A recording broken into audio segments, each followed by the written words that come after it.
pledge allegiance to the flag of the United States of America and to the republic for which it stands, one nation, under God, indivisible, with liberty and justice for all. Welcome to the Vietnam Veterans News Podcast. News of interest about Vietnam veterans from a Vietnam veteran. Now, here's your host, Mac Payne.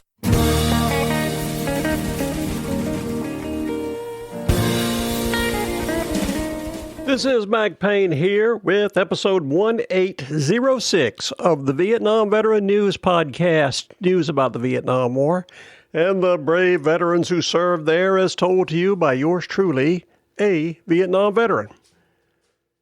This episode is brought to you by Legacy Staffs, which are crafted by the Brazos Walking Stick Company out in beautiful Waco, Texas.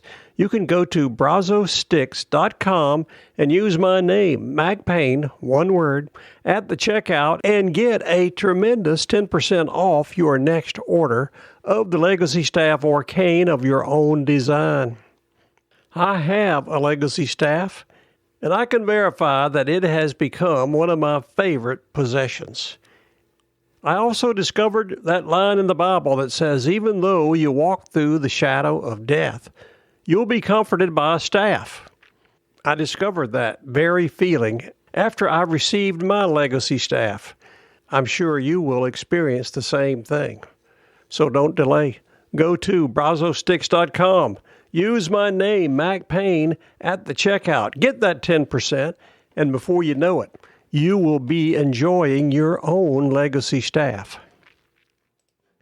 In this episode, I have some sobering words for every Vietnam veteran and all those who care about them.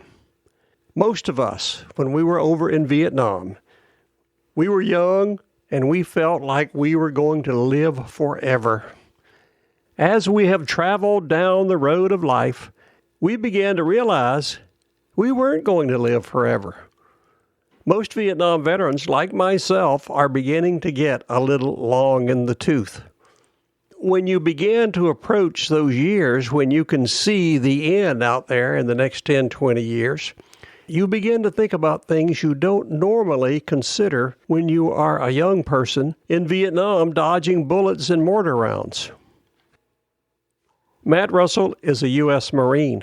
He served in Vietnam. Today, he lives out in Harrison, Arkansas. He serves as the commander of the Boone County DAV. He writes columns for the Harrison Daily Times newspaper out there. I'm going to share one of his columns with you that deals with a sobering subject, and that is end-of-life considerations. I don't even like to talk about these things, but it is one of those things that needs to be discussed. The title of Matt Russell's opinion piece I will be sharing with you is Forget Me Not Before It's Too Late. He writes about what many veterans are going through as they get older. In his piece, he presents some very wise advice for all Vietnam veterans, where he highlights two things that every Vietnam veteran should do. I'm sharing his opinion piece with you as a service to all my fellow Vietnam veterans and their families and those who love and care about them. Let's take a look at what Matt Russell has to say. Dateline, Harrison, Arkansas. Here are Matt Russell's wise words. His 90-year-old gray eyes were looking out the kitchen window as if searching for something. On the wall was a picture of him proudly wearing his Air Force flight suit.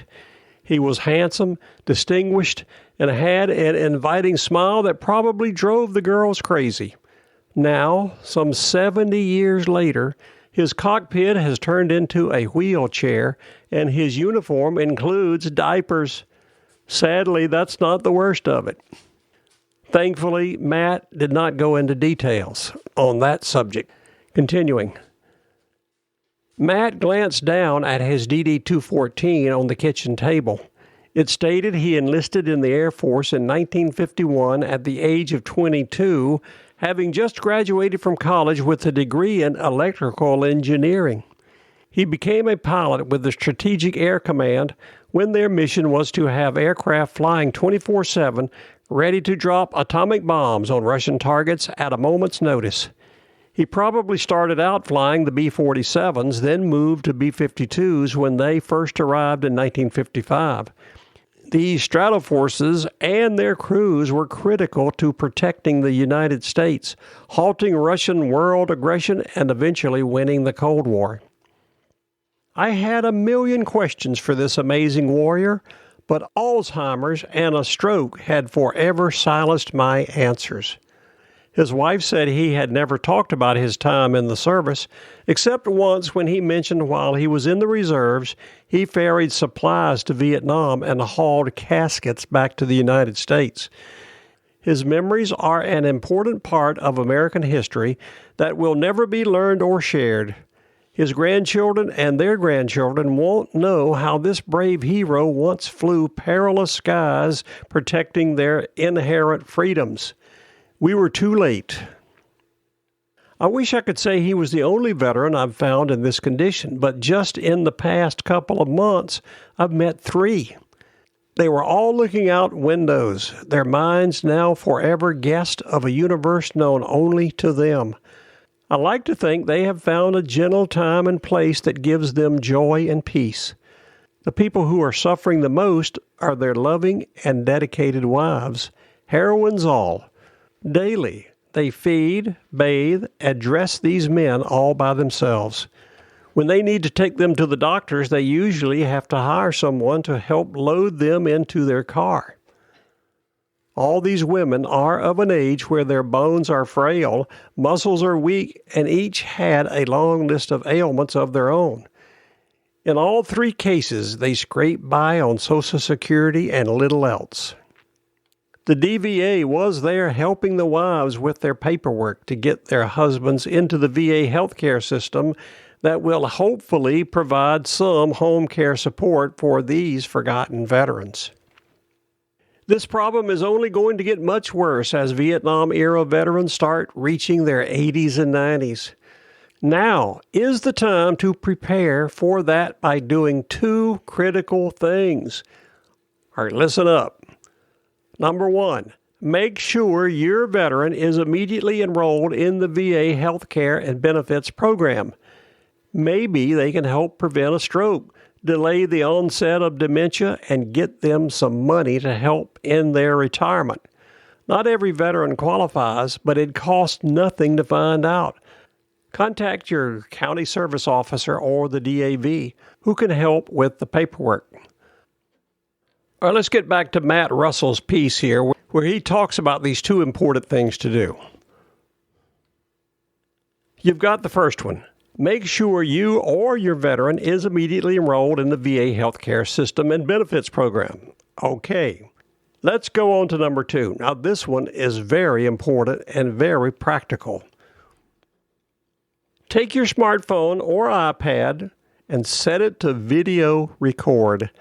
Ask questions, starting with their memories about their parents, grandparents, school, and what they did for fun as kids. This conversation will lead to them going into the military.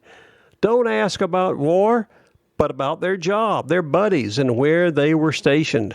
Before long, the stories will start flowing. If done right, there will be laughter and tears. Send the files to the Library of Congress or your local library where it can be preserved and treasured for an eternity. Think about how much it would mean to you to see a video of your World War II grandfather talking about his childhood, life, and service in our country. Matt ends his piece with this command. Remember, Matt is a U.S. Marine, so you better listen. This is how he closes it. Do it now, before it's too late. All right, let's review the 2 things Matt said to do. Number 1, if you are a veteran or know a veteran, get them into the VA healthcare system. And then number 2, take out your doodad. That's what I call smartphones and iPads and all those things. Sit down with the veteran. Don't even say what you're doing. turn your smartphone on video record. And then just start asking. The key point he put in here, which is very important, when you're talking about their military service, don't say, "Oh, did you kill anybody?" or some silly question like that. Just start asking them questions about their job. What did you do? Where were you? Tell me about the other guys that were in your unit. Where were the places you were stationed? Before long, it'll be like an avalanche of information. And I'll guarantee you'll be glad you did that. You now have your marching orders coming straight from Matt Russell, a U.S. Marine Vietnam veteran living out there in beautiful Harrison, Arkansas. Get to work on it. All veterans should get into the VA healthcare system, and all their friends and family should record their memories. The easiest way to do it is with a smartphone. But you don't have to do it with a smartphone. You can do it with anything to record those memories. I'll guarantee you, if you do that, you'll be glad you did. That's my opinion, and I'm sticking to it. This is Mac Payne closing out episode 1806 of the Vietnam Veteran News Podcast. Thank you for listening. You are cordially invited to come again soon and often to listen to more that will be coming your way on this podcast, the Vietnam Veteran News.